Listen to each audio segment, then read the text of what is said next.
नमस्कार, welcome to our app. और आप देख रहे हैं केमिकल काइनेटिक्स। आज जो पढ़ने जा रहे हैं अपन वो effect of temperature on rate of reaction. Second point अपना आरएनएस इक्वेशन। क्लियर है बेटा?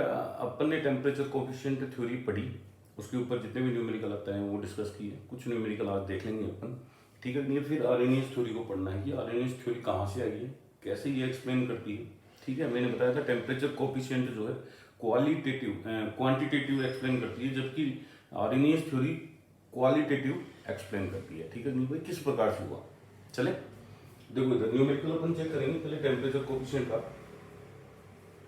ये एक न्यूमेरिकल है, इसमें कहा गया है कि for a first order reaction at 298 kelvin the rate constant is.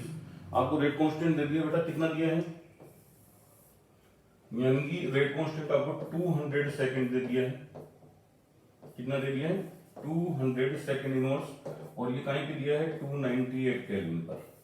ठीक है, if we raise temperature of reaction up to 328 kelvin then what will be net new rate लो। अब इसमें क्या किया आपको? देखो टेम्परेचर कोफिशिएंट नहीं दिया है, तो नहीं दिया है तो क्या मानेंगे अपन? 2 मानेंगे। ठीक है नहीं है? और अपन को क्या करना है बेटा? के 328 डिवाइडेड बाई 298 और टेम्परेचर कोफिशिएंट अपन को दिया हुआ नहीं है तो अपन 2 मानेंगे। और डेल्टा टी कितना है वो अपन निकाल लेंगे। 328 398 ये 30 आ रहा है, तो डेल्टा टी कितना आ गया आपका? डेल्टा टी आ गया 30 डिवाइडेड बाई। ठीक है, बिल्कुल सिंपल है, 2 की पावर 3 आ गया। K38 अपन को कैलकुलेट करना है, ये दिया हुआ है। यूनिट कोई चेंजेस करना नहीं है आपको, तो ये 8 से मल्टीप्लाई हो जाएगा। 328 कितना हो जाएगा? ये 1600 सेकेंड इनवर्स। बिल्कुल सिंपल न्यूमेरिकल है, लेकिन नहीं कर पाते बच्चे, नहीं कर पाते तो उसका कोई इलाज भी नहीं है। बेटा क्वेश्चन को पढ़ा करो, ढंग से समझा करो। क्वेश्चन समझोगे, क्वेश्चन ही आपका आंसर है, ये मान के चलो, क्योंकि क्वेश्चन बना ही होता है सोल्व होने के लिए। अब इसी क्वेश्चन को अपन मॉडिफाइड कर सकते हैं। देखो ये अपन लाइन खत्म करते हैं, देन व्हाट विल बी, ये काटते हैं, है ना? तो the new rate constant is 1600 second inverse. Then find temperature coefficient.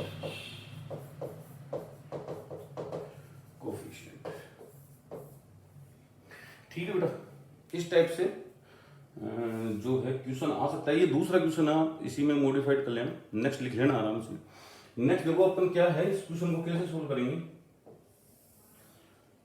बेटा आपके पास क्या दे रखा है? आपके पास दे रखा है K328 K298। ठीक है, आपको नहीं पता, डिफरेंस जो है 30 का है, तो वो 30/2 x अपन को, या अपन ने कल क्या माना था? डेल्टा माना था, तो अपन वो ले लेंगे। तो ये वाला कितना है अपने पास? 3 आ गया। अब इसका अपन को पता है 1600 है, इसका पता है अपन को कितना है? 200 है। ठीक है, z ये कट गया, 8 है। तो इसका मतलब ये हो गया कि 8 इज इक्वल टू कितना आ गया? ये वाला। अब इसको भी इसी फॉर्मेट में लिख लो, 2 की पावर 3 8 होती है, तो पावर कैंसिल, तो z की वैल्यू कितनी आ गई आपकी? 2 आ गई। टेम्परेचर कोफिशिएंट जो है आपका 2 आ गया है। कोई दिक्कत? मान लो कि यहाँ पे 7.6 दे देता, ये अपने पास कटने के बाद 7.6 आता, क्या कुछ भी मान लो XY से, तो आप उस तरीके से मॉडिफाइड कर लेते हैं इसको। ठीक है, अब चलते हैं अपन सीधे सीधे आरएनएस थ्योरी के ऊपर। तो आरएनएस थ्योरी क्या बोलती है वो सुनना आराम से।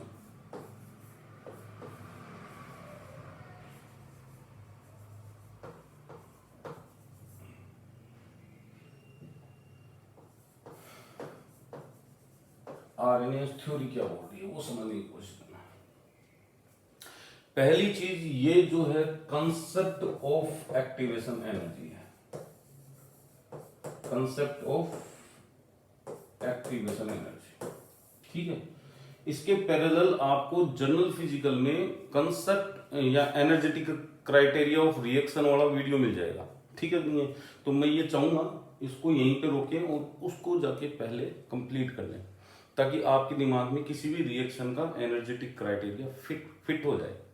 ठीक है बेटा, अब समझने की कोशिश करना, आगे अपन चलते हैं। आर्हेनियस क्या बोलता है? आर्हेनियस बोलता है कि when temperature of reaction increases, ठीक है, rate of reaction increases exponentially. कैसे बोला इसने? अपनी इक्वेशन दी, वो इक्वेशन दी K equal to A E minus E A upon R T, exponential की पावर। बेटा इसको ऐसे भी लिख सकते हैं, इसको ऐसे भी लिख सकते हैं, देखना आराम से, इसको ऐसे भी लिख सकते हैं, K A E x P minus E A upon R T, एक ही बात है।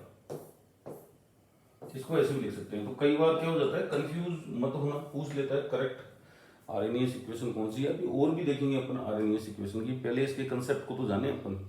तो एक्टिवेशन एनर्जी का कंसेप्ट मैं समझता हूं कि आपको आ गया होगा, ठीक है कि नहीं? अब अपन आगे चलते हैं कि इसको आगे कैसे अपन जस्टिफाई करेंगे। तो देखो इधर आरएनएस क्या बोलता है?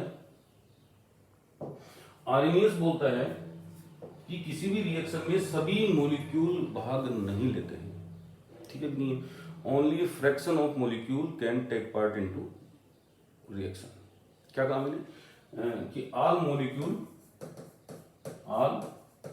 Molecules can not take part into reaction, ठीक है? Only fraction of molecule take part in reaction, ठीक है? वो फ्रैक्शन ऑफ मॉलिक्यूल जो है वो बोल्ट्जमान डिस्ट्रीब्यूशन लॉ से आता है। किससे आता है? बोल्ट्जमान डिस्ट्रीब्यूशन लॉ से।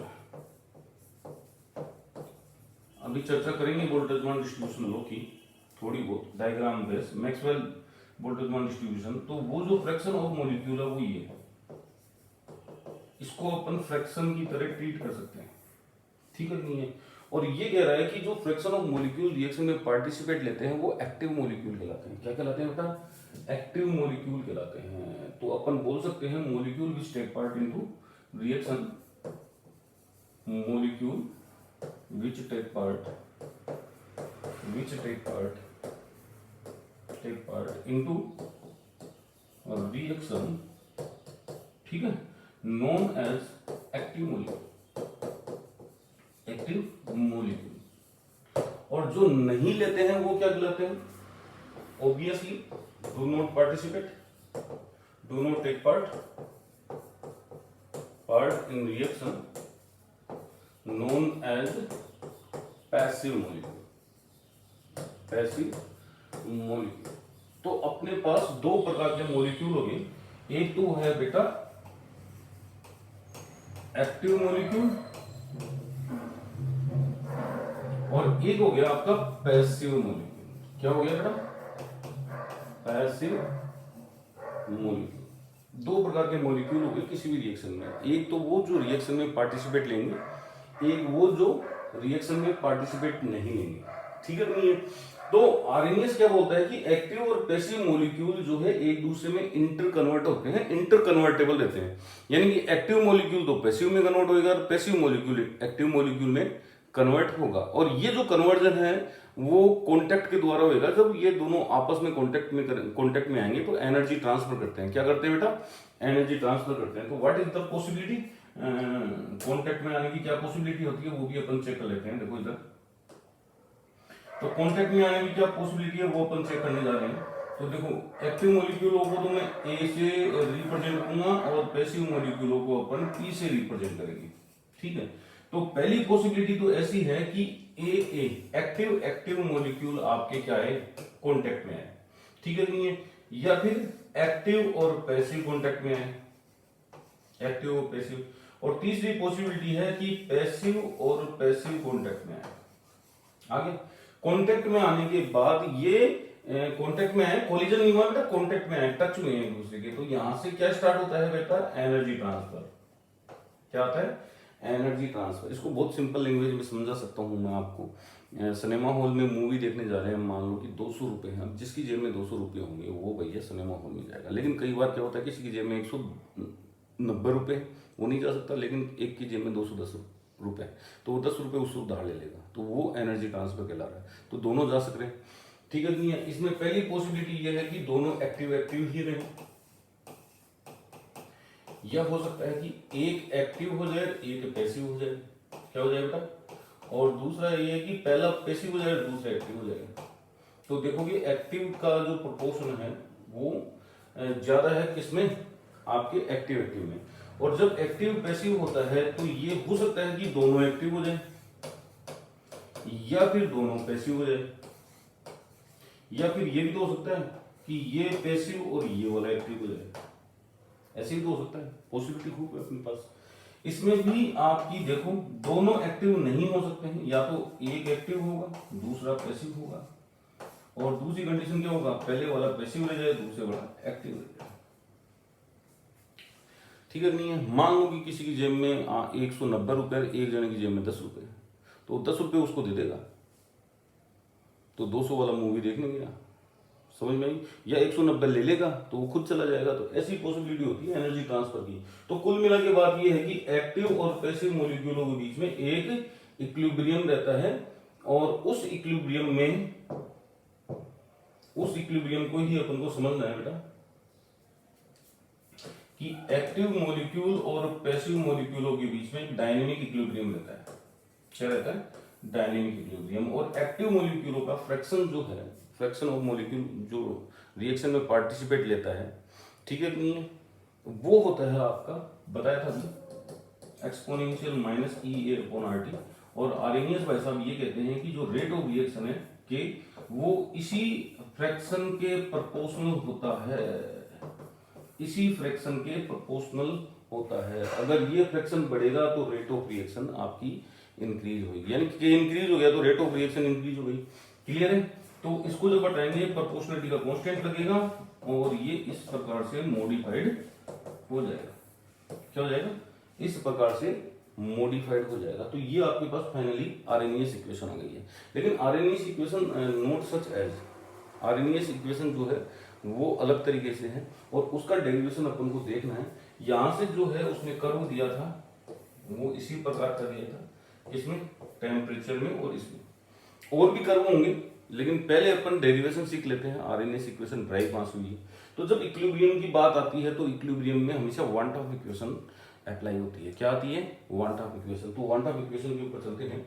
देखो वांट ऑफ इक्वेशन क्या है, क्या करती है ये, explain the change in equilibrium constant के विद चेंज इन टेम्परेचर। यानी कि जब टेम्परेचर चेंज होता है, जब टेम्परेचर चेंज होता है तो इक्विलिब्रियम कांस्टेंट में कैसे चेंजेस होगा वो कौन बताता है, वांट ऑफ इक्वेशन बताती है। तो ये वांट ऑफ इक्वेशन आपकी क्या है बेटा, वांट ऑफ इक्वेशन। ठीक है, इसको आप आरएनएस इक्वेशन भी बोल सकते हो अगर के इक्विलिब्रियम की जगह के आ जाए तो।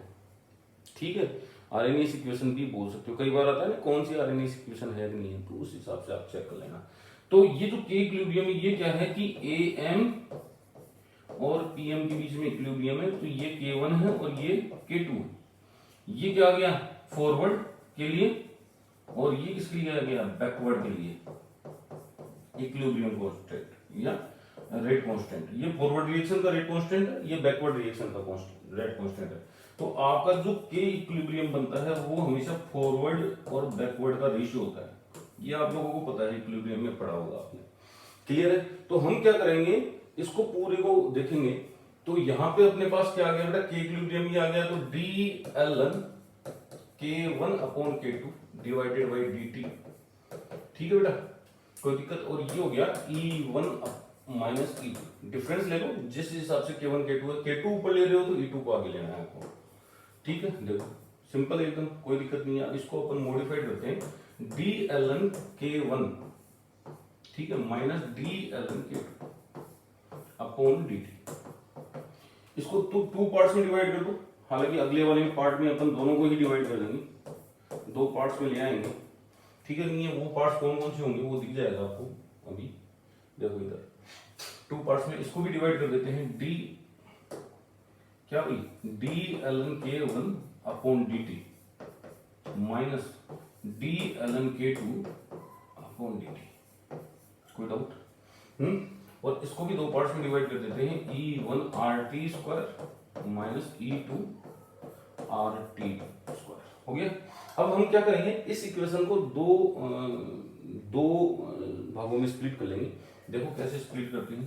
पहला पार्ट है इसका और इसका लेंगे, तो D ln k 1 upon dt equal to e1 rt square कर दिया।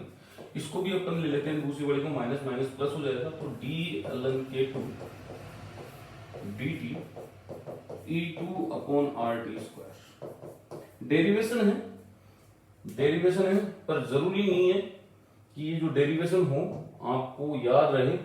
आप कहीं पढ़ाने जाओगे, कहीं समझाने जाओगे तो आपको पता रहेगा, ठीक है। आप देखो इसको अपन एक कॉमन फॉर्मेट में लिख सकते हैं, D ln k upon dt e a upon rt square. तो मैंने आपको बताया था ना कि जो वन टॉप इक्वेशन वो ऐसी कैसी है, इसी को अपन आर्हेनियस इक्वेशन बोल सकते हैं। देखो आप गौर से देखो वन टॉप इक्वेशन कैसी है, ये देखो ये वन टॉप इक्वेशन है, दिख गई ना, ये वाली क्या है वन टॉप इक्वेशन। और ऐसी की ऐसी अपने पास क्या है बेटा, आर्हेनियस इक्वेशन आई है, ये आ गई देखो, ऐसी की ऐसी आई है।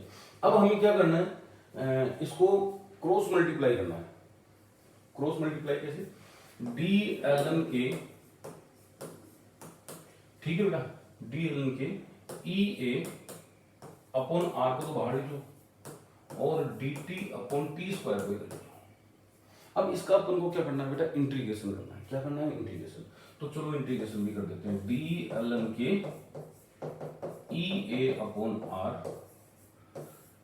ठीक है। इसको t माइनस 2 लिख दूं क्या, dt, इसको t माइनस 2 लिख सकता हूं क्या, हाँ या ना?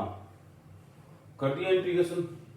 इंटीग्रेशन जब करेंगे तो इसका d हट जाएगा, तो ये तो ln k आएगा, और यहाँ पे e a अपॉन, और जब इसका इंटीग्रेशन अपन करेंगे तो वो आएगा केवल t माइनस 1, क्या आएगा t माइनस 1, और प्लस लगेगा equilibrium sorry integration constant. Integration constant लगा दिया अपन, ठीक है नहीं है। अब इसको t माइनस 1 को 1/t लिख सकते हैं, नहीं लिख सकते? t माइनस 1 को 1/t लिख सकते हैं, नहीं लिख सकते? देखो ln k e a upon rt plus i, ये भी आपकी आर्हेनियस इक्वेशन है, ये भी आपकी क्या है, आर्हेनियस इक्वेशन। अब अपन क्या करेंगे, इसका इसको जो अपन लिखेंगे इसके आगे माइनस और लगेगा भाई, ठीक है, माइनस और लगेगा इंटीग्रेशन में, थोड़ा ध्यान रखना, माइनस और लगेगी तो ये माइनस आ गया यहाँ पे, क्लियर है, क्योंकि वो पावर नीचे जाएगी, नीचे माइनस जाके और माइनस और ये आगे यहाँ लग जाएगा, ठीक है। तो इसको अपन कैसे करेंगे, क्लियर भाई? इसका अपन क्या करेंगे, एंटीलॉग लेंगे, क्या लेंगे, एंटीलॉग। और एंटीलॉग जो है नेचुरल एंटीलॉग होगा, यानी कि लॉग बेस ई और ln ई एक ही बात है, तो जो इधर है वो ई की पावर में जाएगा, क्लियर है। तो इसको अपन कैसे लिखेंगे, इसको तो के लिखेंगे, केवल क्या लिखेंगे के, और इधर चला जाएगा ये एक्सपोनेंशियल माइनस, या एक काम करते हैं यहाँ पे अपन लेते हैं प्लस आई पहले ले लेते हैं, और फिर माइनस ई ए अपॉन आर टी ले लेते हैं, ले लिया। अब इसको सेपरेट आउट करोगे तो ई की पावर आई, और दूसरा बनेगा ई की पावर माइनस ई ए अपॉन आर टी। तो ई की पावर आई तो आपका क्या बन गया भाई, ए बन गया, और ये बन गया आपका आर टी। तो इस प्रकार से आपका आर्हेनियस इक्वेशन ड्राइव होता है, ठीक है भाई। अब आर्हेनियस इक्वेशन की एप्लीकेशन क्या है वो अपन को चेक करनी है। यहां तक समझ में आएंगे, यहां तक कोई दिक्कत, बिल्कुल इजी पोर्शन है। अब आर्हेनियस इक्वेशन की एप्लीकेशन अपन चेक करेंगे तो अपन को क्या करना पड़ेगा, इसको मॉडिफाइड करना पड़ेगा। देखो कैसे, तो सबसे पहले एप्लीकेशन तो अपन ग्राफिकल एप्लीकेशन देख लेते हैं कि इसके ग्राफ से क्या क्या क्वेश्चन आते हैं।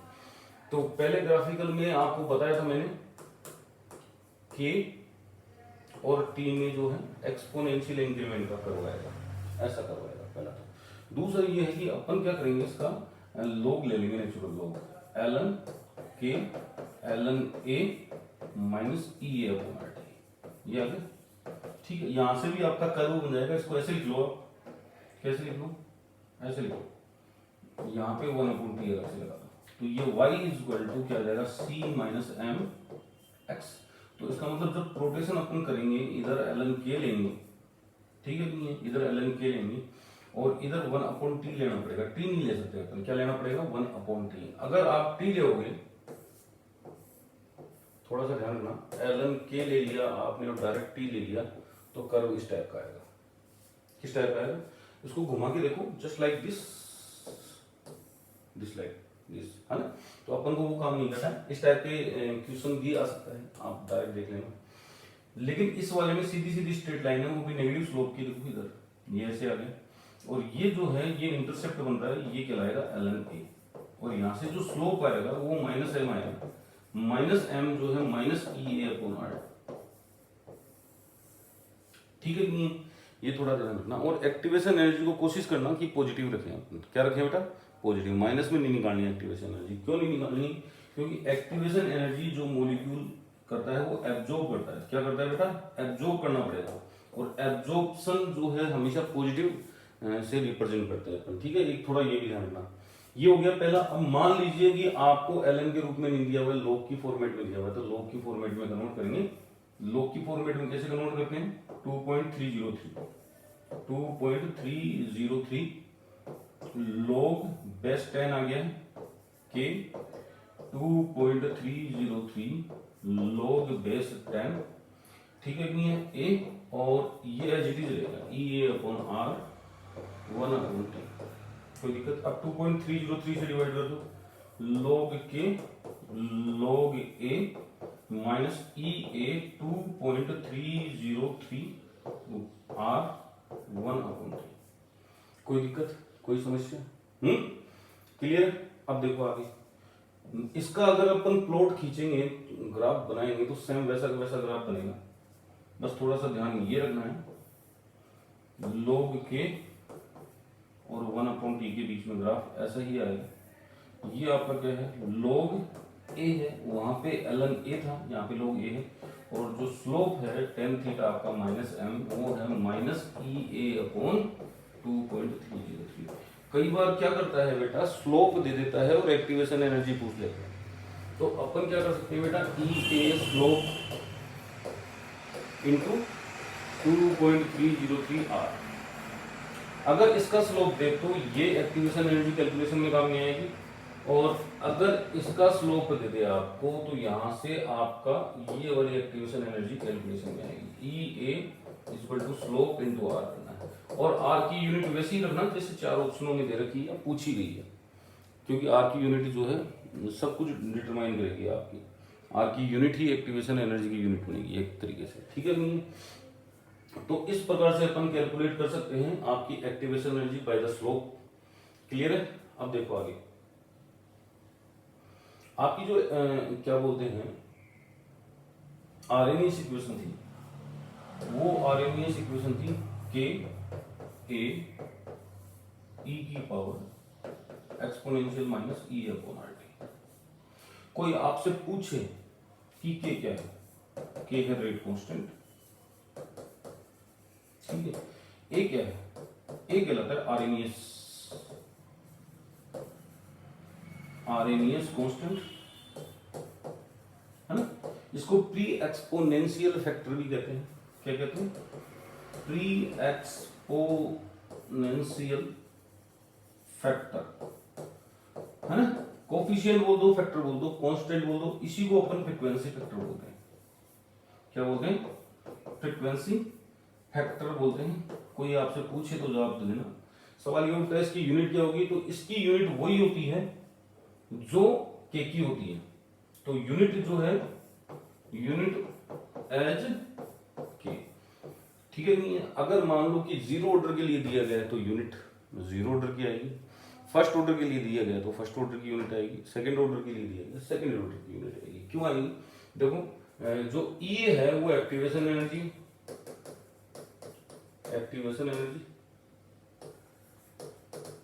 और एक्टिवेशन एनर्जी जो है वो joule kelvin inverse sorry joule mole inverse में आती है या किलो जूल मोल इनवर्स में आती है, आपकी इच्छा जैसे देखो, ठीक है कि नहीं है। आर जो है गैस कांस्टेंट, गैस कांस्टेंट की यूनिट जो होती है वो होती है joule kelvin inverse mole inverse, कोई दिक्कत। और टी जो है वो टेम्परेचर है और टेम्परेचर की यूनिट केल्विन आएगी। तो जब आप इसका रेशियो चेक करोगे ई अपॉन आर टी का, तो ये यूनिट लेस आएगा। क्या आएगा? Unit less. और यूनिट लेस कैसे आएगा चेक कर लेते हैं अपन। ये यहाँ पे जूल मोल इनवर्स है, यहाँ पे है joule kelvin inverse mole inverse, और ये केल्विन। तो वो जूल से जूल कैंसिल हो गया, मोल इनवर्स से मोल केल्विन से केल्विन, तो ये यूनिट लेस आएगा। ये थोड़ा सा ध्यान रखना, ठीक है नहीं है। अब अपन क्या करेंगे, आरएनएस इक्वेशन को लिखेंगे दो अलग अलग टेम्परेचर पे, ठीक है नहीं है। इसको तो आप देख लो, फिर अपन अब जो है अपन चेक करने जा रहे हैं, वो चेक करने जा रहे हैं दो अलग अलग टेम्परेचर पर आपका रेट कांस्टेंट, ठीक है नहीं। तो मान लीजिए कि ये कोई रिएक्शन है, ठीक है, और इसके लिए हम इस रिएक्शन के लिए T1 टेम्परेचर पर रेट कांस्टेंट K1 है और T2 टेम्परेचर पे रेट कांस्टेंट K2 है, ठीक है। तो अलग अलग टेम्परेचर पे आपकी आरएनएस इक्वेशन अलग अलग होगी। जैसे T1 टेम्परेचर पे आपका ये बनेगा, ठीक है। एक चीज और ध्यान रखना है आपको कि जो एक ही रिएक्शन के लिए अलग अलग टेम्परेचर पे, ठीक है, एक ही वैल्यू सेम रहेगी। किसकी वैल्यू सेम रहेगी? आरएनएस कांस्टेंट की वैल्यू सेम रहेगी, ये अलग अलग नहीं होती है, ठीक है, आरटी इस प्रकार से। और एक्टिवेशन एनर्जी भी आपकी सेम रहेगी, क्लियर है। अब हम इसका क्या करेंगे, लॉग वर्जन लिखेंगे, ln k ln a minus E A upon R T1, ठीक है बेटा। और इसको लिखेंगे अपन ln K2 ln a minus E A upon R T2, clear. अब हमें क्या करना है बेटा, डिफरेंस लेना है, फाइनल माइनस इनिशियल का डिफरेंस ले लो आप। तो आप करोगे ऐसे ln K2 minus ln K1, ले लिया।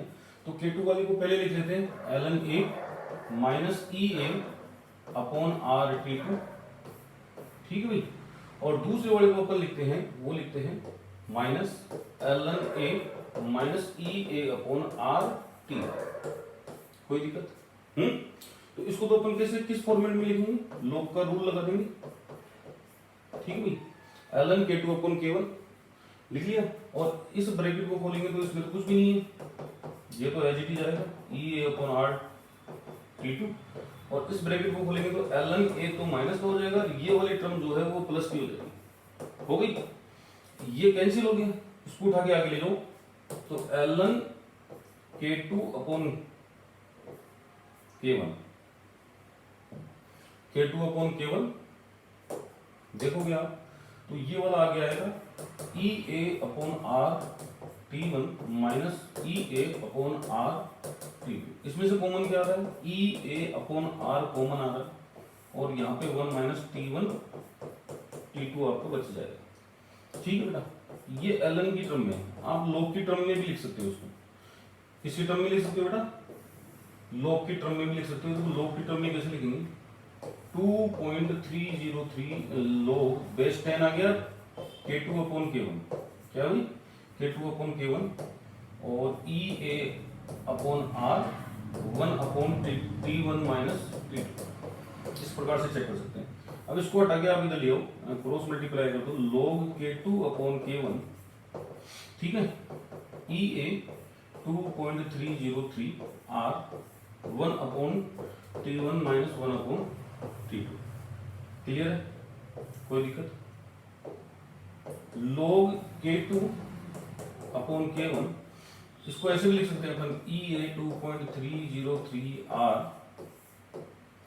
यहाँ पे T1 T2 आपका LS आ जाएगा, ठीक है, इधर T2 माइनस T1 आ जाएगा। पर यहाँ ध्यान रखना, temperature should be in kelvin, finally हो गए, केल्विन में लेना है, टेम्परेचर गड़बड़ मत कर देना, क्लियर। अब यहाँ से एक्टिवेशन एनर्जी इजीली आप कैलकुलेट कर सकते हो, ठीक है नहीं है। कैसे करोगे, 2.303 आर, ठीक है, और ये आ जाएगा T1 T2 माइनस T1 और ये इधर आ जाएगा log K2/K1। इससे कैलकुलेट कर सकते हो आराम से। और ध्यान रखना एग्जाम में हमेशा ऐसे log एंटी log आते हैं जो बिना log टेबल कैलकुलेट किए जा सकते हैं, ठीक है नहीं, जैसे log 2 आ गया, log 4 आ गया, log 5 आ गया रेशियो, तो इजीली उसकी वैल्यू पुटअप हो जाएगी। क्लियर है, कोई दिक्कत? तो ये जो था वो दो टेम्परेचर पे दो रेट कांस्टेंट पर आर्हेनियस इक्वेशन किस प्रकार से मॉडिफाइड होती है वो देखनी है।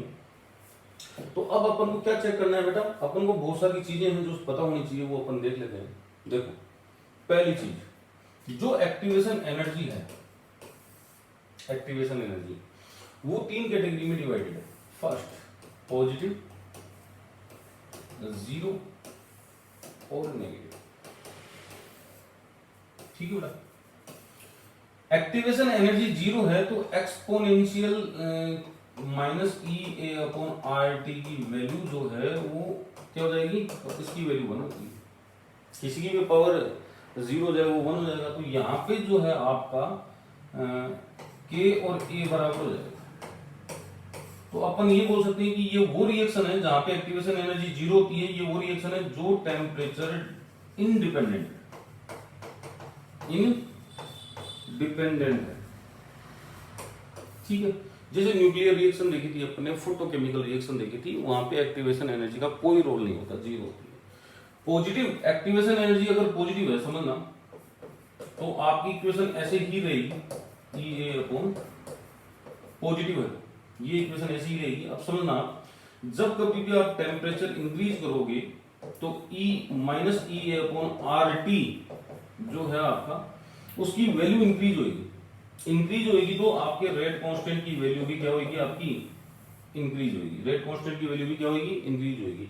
तो ज्यादातर रिएक्शंस इसी कैटेगरी की होती है, ठीक है नहीं है, और समझने की कोशिश करें। अगर नेगेटिव की बात करें, अगर नेगेटिव है आपकी एक्टिवेशन एनर्जी तो EA/RT हो जाएगा, ठीक है। तो जब आप T की वैल्यू इंक्रीज करोगे, यानी टेम्परेचर इंक्रीज करोगे, तो EA/RT की वैल्यू आपकी डिक्रीज होगी, क्या होगी, डिक्रीज होगी। और यहाँ पे रेट कांस्टेंट आपका डिक्रीज हो जाएगा, ठीक है नहीं है। और ये वही पॉसिबल है जहां पे प्रोडक्ट का टेम्परेचर से क्या हो रहा है बेटा, डिकम्पोजिशन हो रहा है। और ये मैं बता चुका हूं कौन सी है, बहुत फेमस रिएक्शन है, third order reaction, Arrhenius anti Arrhenius reaction कहलाती है, नॉन आर्हेनियस रिएक्शन कहलाती है।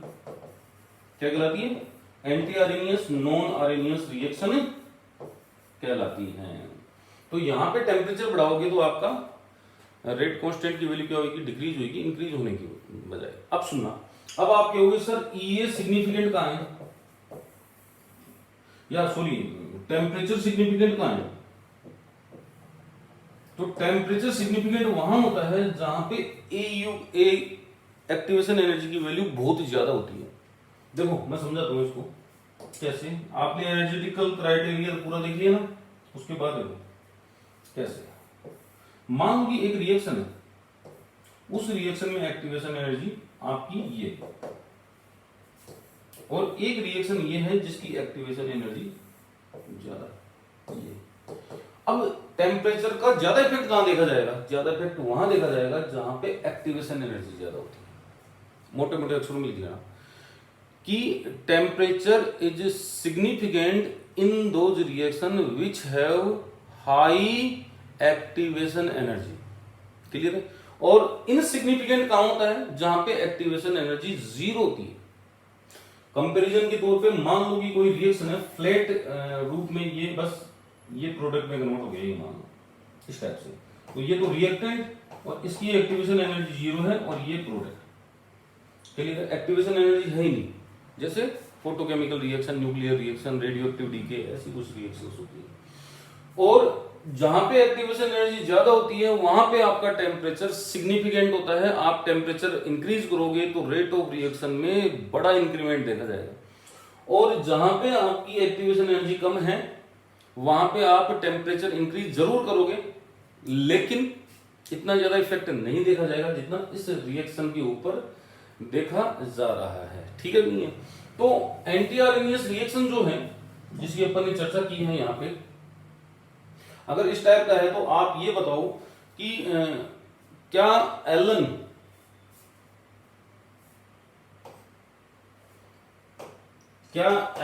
के वर्सेज 1/T में ऐसा ग्राफ आएगा क्या? नहीं आएगा, ऐसा ग्राफ नहीं आएगा। क्लियर है? ऐसा ग्राफ नहीं आएगा, स्ट्रेट लाइन नहीं आएगी। कुल मिला के बात ये है। और ये जो है जब अपन देखेंगे के और टी में तो कुछ इस टाइप से ग्राफ आता है, यानी कि टेम्परेचर बढ़ाओगे तो आपका रेट लो, रेट कांस्टेंट क्या होगा? डिक्रीज होगा। कोई दिक्कत?